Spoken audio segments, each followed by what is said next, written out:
İblis bizi şirk etməkdən yayındıraraq boş vədlərlə aldadır və bizə elə hiss etdirir ki, baxın, və bizə elə hiss etdirir ki, bizim güya şikayət etməyə haqqımız var. Və bu sadəcə şəraitdən dolayıdır.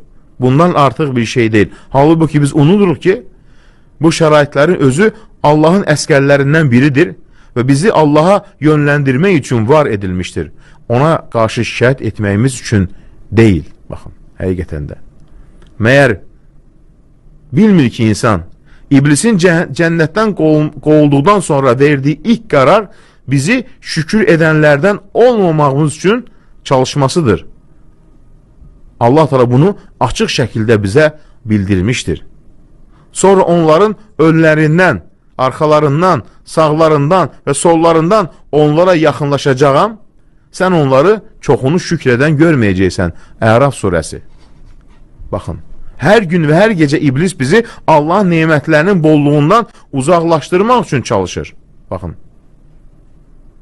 O bizi uzaqlaşdırır. Hər dəfə yeni bir problemə sürükləyir. Ailə sahibi olsaq, məsuliyyətdən şikayətlənməyə vadar edir. Evimiz olsa, işdən gileylənməyə yönləndirir. Mal-mülk əldə etsək, sərvətimizdən narazılıq etməyə sürükləyir.